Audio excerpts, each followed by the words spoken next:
세상에 떠도는 기묘한 괴담들. 첫 번째 이야기. 울산 태화강에 소름 끼치는 수살귀. 나는 어릴 때부터 낚시를 좋아하는 아버지를 따라 낚시터에 자주 갔었다. 인적이 드문 저수지나 강가에서 텐트를 쳐놓고 강물에 유유히 떠있는지를 바라보며 낚시를 하는 것은 너무나 매력적인 일이었다. 가끔 월척이라도 걸리는 날이면 한밤중 고요한 정막을 깨트리는 낚싯줄이 팽팽해지는 소리와 손끝에서 전해지는 물고기의 육중한 무게를 느끼며 온몸에 전율이 돋는 기분은 아마 낚시를 안 해본 사람은 평생 못 느낄 느낌일 것이다. 성인이 되어서도 나는 그 낚시의 맛을 잊지 못해 휴일만 되면 어김없이 낚시 가방을 챙겨 들고 나섰고 심지어 고기가 잘 나온다는 이른바 유명 포인트들을 찾아다니기 시작하였다. 낚시는 뭐니 뭐니 해도 밤낚시가 최고였다. 굳이 월척이 밤에 많이 나와서가 아니라 경치 좋은 강가에 낚싯대를 들이우고 밤하늘에 떠오르는 달과 별을 보면서 홀로 사색에 잠길 수 있는 유일한 시간이기 때문이다. 특히 수면 위에서 올라오는 희뿌연 물안개 사이로 홀로 앉아 있으면 평소에 느끼지 못한 평온함과 잡생각이 정리되며 머리가 맑아지는 느낌을 받는다. 하지만 그렇게 매력적인 밤낚시를 난 더 이상 하지 않는다.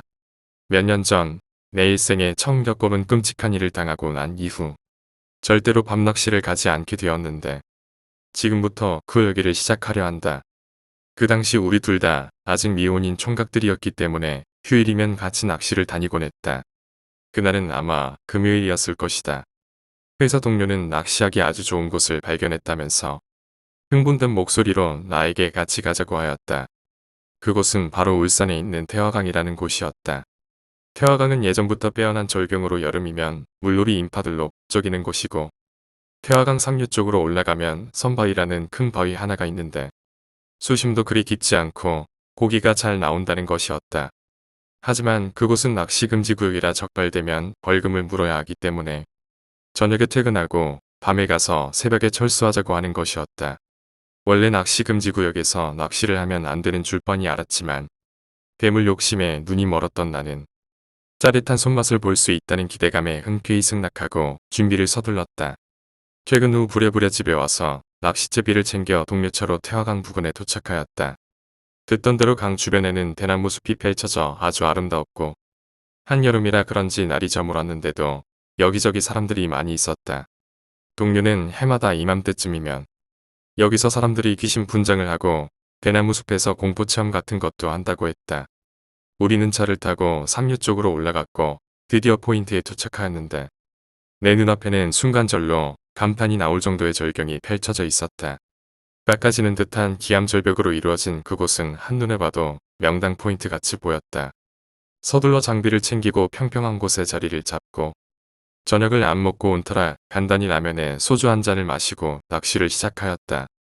하지만 두세 시간이 지나도 입질 하나 없이 조용하였고 포만감과 피곤함이 밀려와 잠이 올 것 같아 옆쪽에 떨어져 낚시를 하는 동료와 얘기를 나누려고 걸어갔다. 하지만 그 동료도 피곤했는지 낚시 의자에 앉아 졸고 있었고 나도 잠깐 눈 좀 붙여야겠다는 생각에 내 자리로 돌아와 의자를 뒤로 젖히고 잠을 청하였다. 어느새 수면 위로 물안개가 피어오르기 시작하였고 잠이 들락말락할 때쯤이었다. 갑자기 수면 위에 있던 찌가 물속으로 쑥 하고 빨려 들어가는 게 보였다. 순간 드디어 입질이 오는구나 하고 생각하고 몸을 일으켜 세우는 찰나 첨벙하며 낚싯대마저 물속으로 빠지는 게 아닌가. 그렇다 새벽에는 대물급 고기들이 많이 나오기 때문에 한순간도 방심하면 안 되는데 입질이 없다고 방심한 내 실수였다. 다행히 낚싯대가 떨어진 거리는 2, 3m에 불과하여 나는 낚싯대를 건지기 위해 물속으로 들어갔다. 허리를 숙여 낚싯대를 손으로 잡으려는 찰나였다. 수면 위에 무언가가 있었다. 그것은 물에 비친 내 모습도 아니었다. 바로 피투성이가 된 여자의 모습이었다. 순간 잠이 확 달아나며 발끝에서 머리끝까지 소름이 확 끼치기 시작하였다. 눈을 비비고 자세히 살펴보니 그 여자의 얼굴에는 눈, 코, 입이 하나도 달려있지 않았고 피범벅이 된 채로 수면 위에 둥둥 떠 있었던 것이었다. 그 여자는 나에게 화가 난 듯한 목소리로 나랑 같이 가자, 좋은 곳으로 같이 가자 이렇게 말을 하는 것이었다. 너무 놀란 나는 비명소리조차 나오지 않았고 순간 온몸이 굳어져 버리고 말았는데 바로 그때였다. 강 아래쪽에서 물살이 빙글 돌더니 순간 무언가 하얀 물체가 수면 위로 떠오르더니 내 쪽으로 천천히 다가오기 시작했다. 그 물체가 조금씩 가까워지고 있는 순간 나는 내 두 눈을 의심하지 않을 수 없었다. 그 물체의 정체는 하얀 옷을 입은 40대 정도로 보이는 여자였고 더군다나 하반신은 잘려나간 듯 상반신만 수면 위에 둥둥 떠서 내 쪽으로 오고 있는 것이었다. 이 장면을 마지막으로 나는 정신을 잃고 말았다. 한참 후 정신을 차린 내 눈앞에는 동료가 서 있었고 그 동료는 나에게 괜찮냐면서 그간의 일을 나에게 이야기해주기 시작했다. 동료의 진술. 주인공이 좀 떨어진 자리에서 낚시를 하다 갑자기 졸음이 몰려와서 나도 모르게 잠이 들었다. 그런데 꿈속에서 돌아가신 부친이 나타나서 뭉둥이로 때리는 것이 아닌가.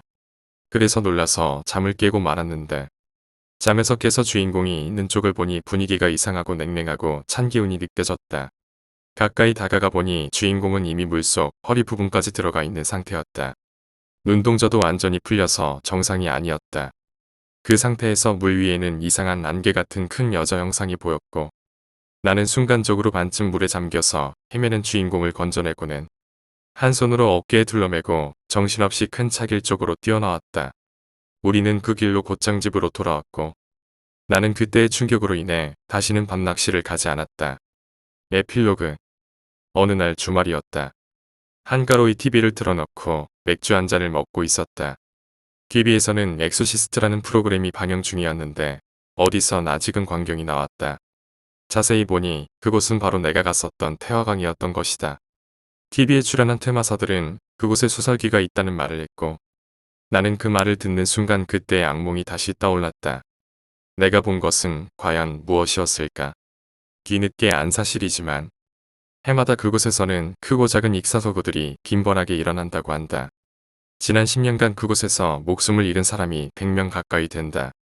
두 번째 이야기, 자취방의 처녀 귀신. 제가 대학 다닐 때였습니다.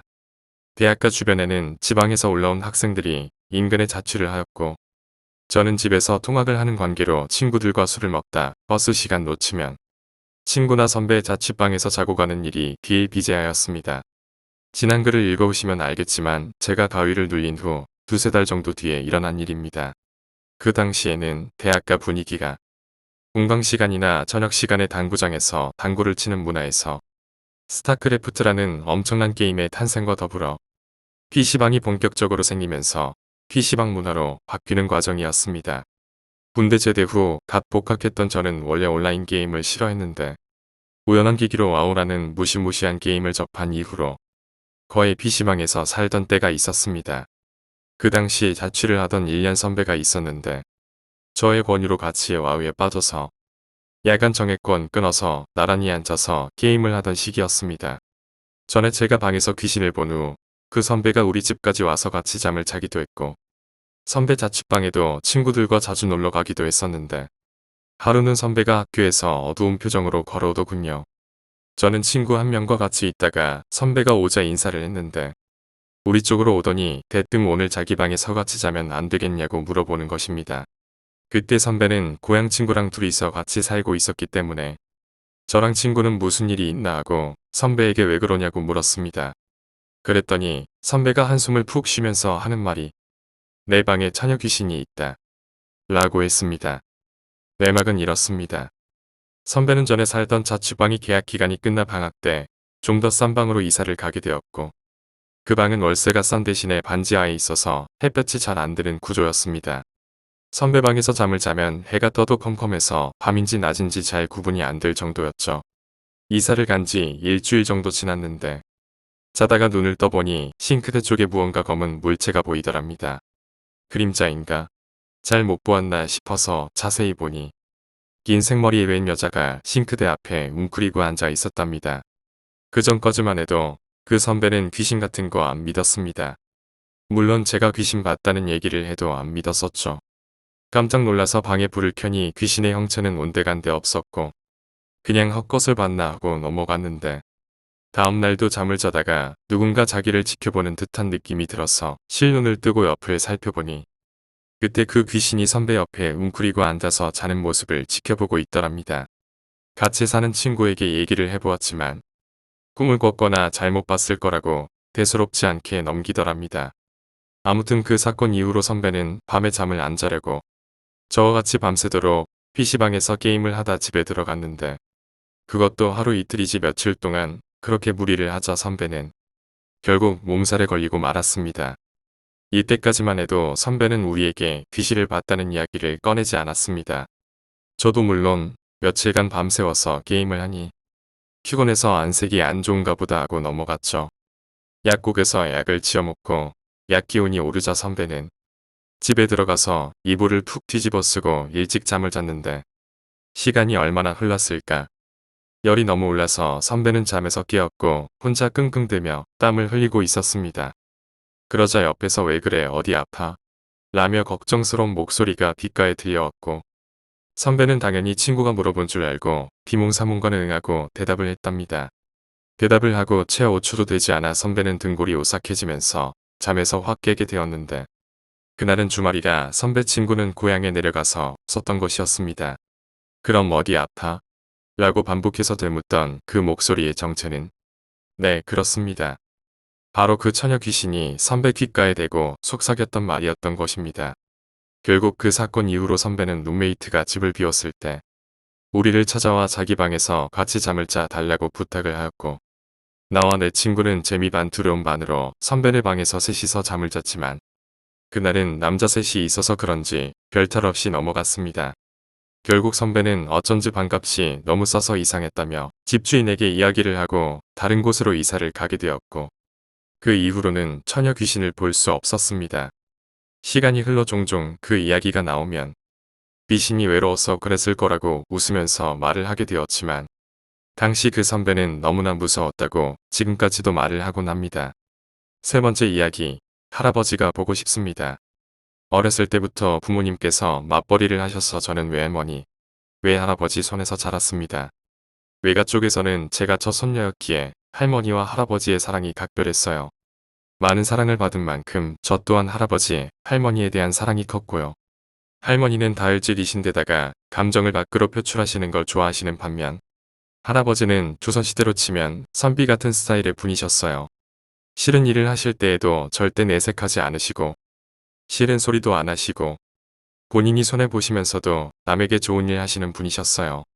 그러다 보니 할아버지께서 속병이 생기셨나봐요. 간암으로 병원에 오래 입원해 계시다가 결국 저 초등학교 3학년 때 돌아가시게 되었어요. 저는 정말 세상이 없어진 듯 울었습니다. 관에 들어가 계신 할아버지가 어찌 그리 작으신지 어린 마음에도 그 모습이 참 안쓰럽게까지 보이더라고요.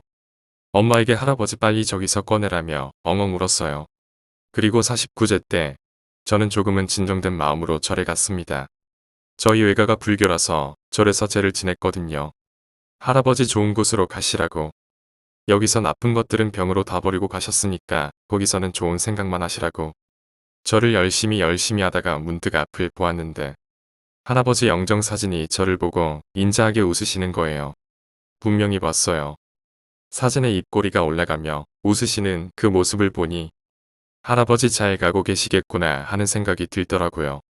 그러고 나서 한 2, 3년 정도 흘렀을까요? 엄마와 외할머니는 할아버지가 한 번도 꿈에 나오지를 않는다고 하셨는데 할아버지가 본인의 아내도 첫째 딸도 아닌 저를 가장 먼저 찾아오셨더라고요. 꿈에서 날씨가 아주 좋은 날 할아버지랑 저랑 손을 잡고 산에 올라가고 있었습니다. 정확히 말하면 산 아래부터 걷고 있었어요. 아스팔트로 포장된 길이 산 입구까지 이어져 있었고 다른 사람은 아무도 없었습니다. 그런데 산 들어갈 때 보면 아스팔트 포장이 점점 흙길로 바뀌잖아요. 꿈에서는 그게 아니라 차로선을 그은 것처럼 산 입구까지는 딱 아스팔트 길이고 그 이후에는 흙길이었어요. 산에 들어가면서 이상하다고 생각은 했었는데 할아버지랑 오랜만에 둘이 산책한다는 생각에 개의치 않았어요. 낮 동안 내내 할아버지랑 산에서 놀다가 저녁 즈음이 되어 산을 내려가고 있었습니다. 해는 이미 서산으로 지고 있었고 하늘은 어스름해져 있었어요. 저는 여전히 할아버지 손을 잡은 채 얼른 집에 가서 저녁을 먹자고 했고 할아버지는 대답은 않으시고 웃고 계셨습니다.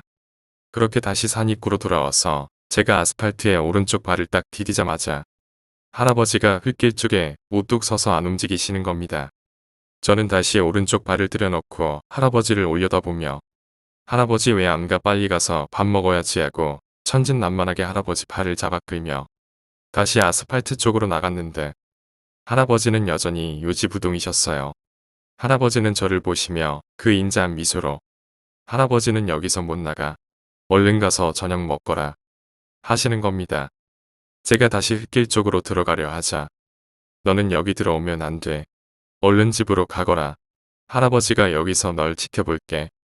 하시며 저에게 손을 흔들어 주셨어요. 저는 왠지 마음이 편해져서 저도 할아버지께 손을 흔들고 돌아왔지요. 돌아오는 길에 뒤를 돌아보니 해가 할아버지의 모습을 하고 있었어요. 할아버지는 해가 되어서 집으로 돌아가는 내내 저를 지켜봐 주셨고요. 물론 잠에서 깨자마자 할아버지가 너무너무 보고 싶어 또 엄마를 붙잡고 엉엉 울었습니다. 지금도 눈물 콧물 흘리며 엉엉 울고 있네요. 그리고 또 몇 년 뒤 꿈에서 할아버지랑 기차를 타고 어디론가 가고 있었어요. 기차 안에는 역시 사람이 하나도 없었고 의자도 없는 그런 기차였어요. 의자 대신에 창가에 엉덩이만 걸칠 수 있도록 바가 설치되어 있었는데 저랑 할아버지는 그 바의 길에서 창밖을 바라보며 서로 대화도 한마디 안 하고 가고 있었어요. 꿈에서는 그냥 알게 되는 그런 거 있잖아요. 그냥 할아버지가 골프를 치러 가시는데 제가 바래다 드리는 중이라는 걸 알고 있었어요. 할아버지는 골프를 즐기시지 않는 게 아니라 아예 쳐보신 적이 없는데 그저 할아버지랑 나란히 엉덩이 걸치고 앉아서 창밖에 노랗게 익은 벼가 따뜻한 햇살 아래서 바람에 살랑거리는 것을 보며 그렇게 따뜻하고 아련하게 계속 기차만 타는 꿈이었어요. 정말 신기한 건 제가 이 꿈 이야기를 엄마랑 할머니한테 밖에 안 했고 두 분도 아무한테도 얘기 안 하셨다 하는데 제가 그 꿈을 꾸고 얼마 후에 영국에 이민 가 있는 이종사촌 동생이 할아버지랑 골프를 치는 꿈을 꿨다고 하더라고요. 할아버지는 생전 골프와는 연이 없으신 분이었는데 말이에요. 그 이후로 지금까지 할아버지가 꿈에 나오거나 하지는 않지만 항상 보고 계신다고 생각하면서 살고 있어요. 꿈으로 뵌 할아버지가 정장을 쫙 빼어 입으신 채로 혈색도 좋으시고 표정도 좋으시고 상당히 정정해 보이셔서 정말 다행이에요. 네 번째 이야기, 친구의 오피스텔. 어렸을 적부터 매우 친하게 지내온 친구가 있다. 아버지들부터 서로 친구 사이시기 때문에 나와 그 친구는 기억이 나지 않을 만큼 어릴 때부터 친구 사이로 지내왔다. 그런 친구가 드디어 나이 30이 되어 부모님으로부터 독립해 오피스텔에서 혼자 살게 되었다고 해요. 나는 집 구경이나 해볼 겸 그 친구의 오피스텔로 놀러를 갔다. 3층에 위치한 전형적인 오피스텔이었다. 친구와 함께 추적자를 보며 맥주 한잔하며 너 이제 여자만 있으면 되겠다로 시작해 이런저런 얘기를 나누다. 내일 출근을 해야 했기에 친구는 복층으로 올라가서 잠을 자고 나는 1층의 소파에서 잠을 청했다. 그렇게 아침 7시 반쯤 되었을까. 친구가 출근 준비한다고 부산을 떠는 까닭에 나는 잠에서 깨고 말았다. 친구는 직장 생활을 하지만 나는 약 1년 전까지 외국에서 직장을 다니다가 회사를 그만두고 한국에 돌아와 인터넷 벤처 회사를 창업하여 일하고 있기에 아무래도 일하는 시간과 장소가 조금은 더 자유로운 편이다. 그래서 8시쯤 집에서 나가는 친구에게 출근 잘하라 인사를 하고 조금 더 자기 위해 다시 누워 눈을 감고 있었다. 그렇게 한 10분쯤 흘렀을까. 갑자기 문이 열리는 소리가 들리기에 나는 친구가 뭘 두고 가 다시 들어왔어 생각해 눈을 떠 문 쪽을 바라보았지만 친구는 보이지 않았다. 옆집 문소리였나 생각하고 다시 눈을 감았다. 그리고 다시 한 5분쯤 흘렀을까. 갑자기 내 머리맡에서 남자의 호흡 소리와 함께 부드득 부드득 소파에 손을 대고 문대는 소리가 들리기 시작했다. 나는 순간 가위인가 생각했고 도저히 눈을 뜰 용기는 나지 않아 발을 살짝 움직여 보았다. 잘 움직였다. 분명히 가위는 아니었다. 그럼 도대체 지금 이 상황은 뭐지? 온몸에 소름이 쫙 돋았다. 남자의 호흡 소리와 부드득 부드득 소파를 문대는 소리는 계속해서 들려왔고 나는 그 공포에 압도되어 비명조차 지를 수가 없었다. 나는 종교를 믿지 않는데 그래도 그 순간에는 어느 누구에게라도 기도를 해야 할 것 같았다. 마침 그날이 석가탄신일이 며칠 지나지 않은 날이었다. 그래서 나는 속으로 반야심경을 외웠다. 내가 아는 구절이래봐야 마하바냐 바라밀다 이 8글자가 전부였지만 나는 필사적으로 마음속에서 이 구절을 반복했다. 그렇게 잠깐의 시간이 흘렀을 무렵 나를 괴롭히던 소리가 멈추었다. 그리고 핏이 굳는 소리와 함께 조롱하는 듯한 굵은 남자의 목소리가 내 귀에 들려왔다. 그런 거 소용없어. 그 직후 창문 열리는 소리가 들렸고 더 이상 아무 소리도 들리지 않았다. 다시 눈을 떠 바라본 창문은 굳게 닫혀 있었다. 5번째 이야기. 기묘한 자취방. 내가 그 자취방을 들어간 건 2학년 2학기가 시작될 때였어. 중고등학교 때 막장으로 살았지만 고3 때 그나마 공부를 시작해서 나름 괜찮게 들어간 학교였어. MT다 뭐다 해서 형들이랑 친해지게 됐고 형들은 한결같이 남자 인생은 군대 갔다 오면 끝이야. 군대 가기 전에 실컷 놀고 군대 갔다 와서 공부하고 학점 챙기면 되는 거야. 군대 갔다 오면 놀고 싶어도 놀 사람도 없어. 이런 말을 했어. 난 그 얘기를 듣고 동기들이랑 정말 미친 듯이 놀았어. 1학년 때 성적은 정말 참담했어. 그때 내 별명은 F보였어. 이건 1학기 성적 F가 4개, 2학기 성적 F가 4개가 되면서 얻게 된 별명이었어. 2학년 1학기 땐 이러면 안 되겠다 싶어서 나름대로 한다고 했지만 학교 끝나고 애들이랑 술 먹고 집에 와서 하게 되니 공부가 되질 않더라고.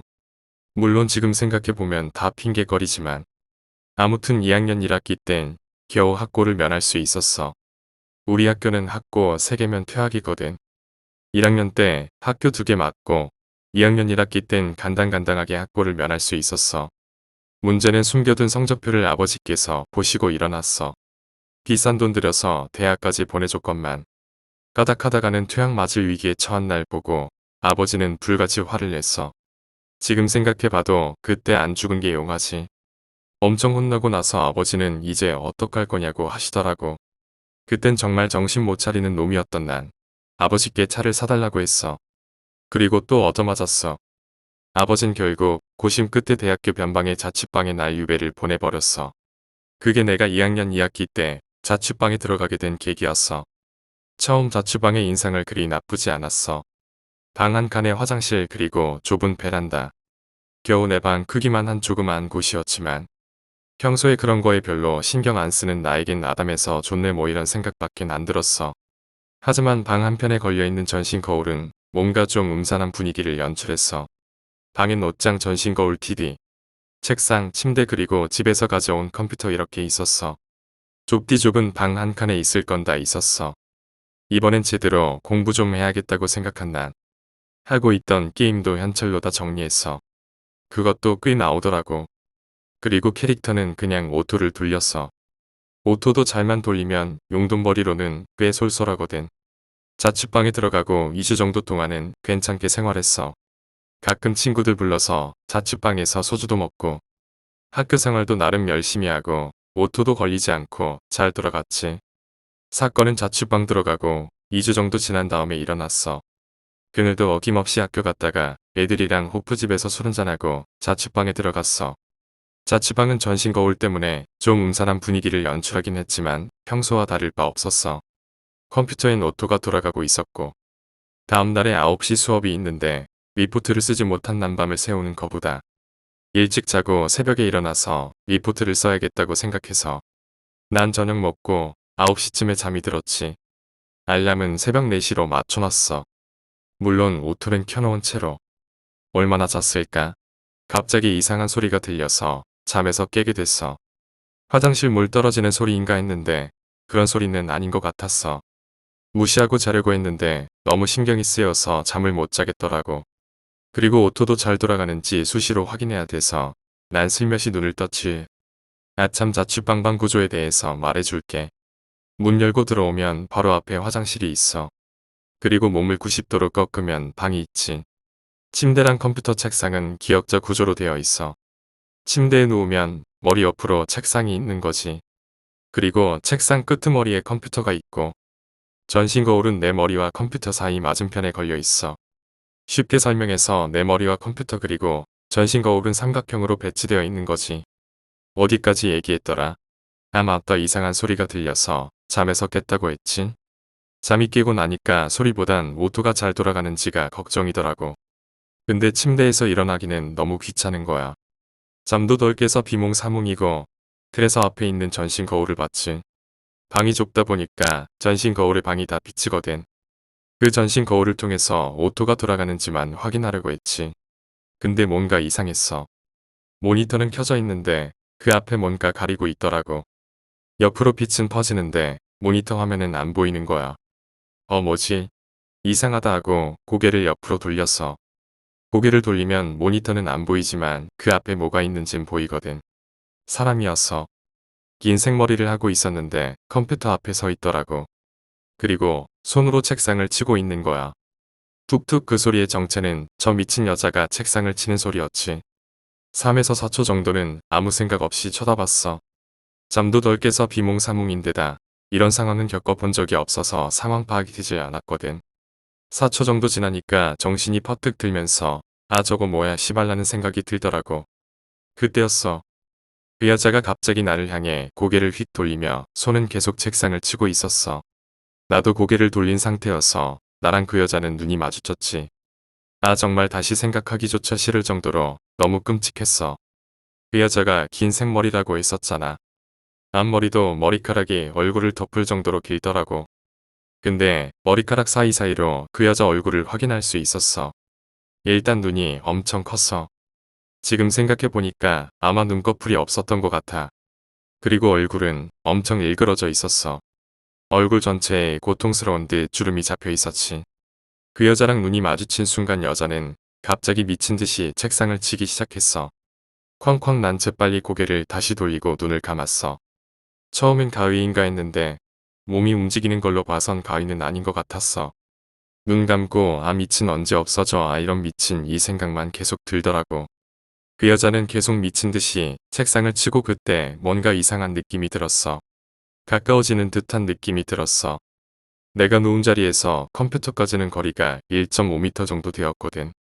처음에는 소리가 좀 멀리서 들리는 듯 싶었는데 그 소리가 점점 가까워지는 거야. 한 1분 지나니까 바로 내 옆에서 치기 시작했어. 책상 끄트머리랑 내가 누운 자리랑 간격이 한 30cm 정도 되었거든. 정말 기절이라도 하고 싶었어. TV 같은 데서 무서운 거 하면 그런 장면 엄청 많잖아. 어떤 사람이 귀신을 보게 되고 비명 지르면서 갑자기 기절하는 거. 다 거짓말이더라고. 너무 무서워서 입도 뻥끗할 수 없었어. 소리 지르면 그 여자가 날 해코지할 것 같은 기분이었거든. 그리고 기절하기는커녕 정신은 더욱더 또렷해지고 아무튼 그렇게 대치는 10여 분간 이어졌어. 난 눈 질끈 감고 있고 그 여잔 내 바로 옆에서 미친 듯이 책상을 치고 있고 근데 웃긴 게 그렇게 10분 정도 상황이 지속되니까 무섭긴 엄청 무서운데 왠지 그 여자 꼬락서니를 보고 싶은 거야. 그래서 난 살짝 눈을 떴다가 엄청난 후회를 하게 됐지. 그 여자 얼굴이 바로 내 앞에 있었거든. 조금 비스듬하게 말이야. 얼굴은 엄청 찌푸려져 있는데 입은 귀에 걸리도록 웃고 있더라고. 마치 어렸을 적 들었던 빨간 마스크 같았어. 그리고 더 족같은 건 그 여자 몸은 차렷 자세로 서 있었다는 거야. 한 손으로는 책상을 미친 듯이 치고 목만 길어져서 내 얼굴 바로 옆에서 그렇게 웃고 있었던 거지. 암튼 난 다시 눈을 감았고 그 여자는 1시간 정도 책상을 치다가 새벽 4시에 맞춰놓은 알람이 울리니까 갑자기 책상 치는 소리가 안 들리더라고. 하지만 무서워서 그 후로도 1시간 정도는 눈을 뜨지 못했어.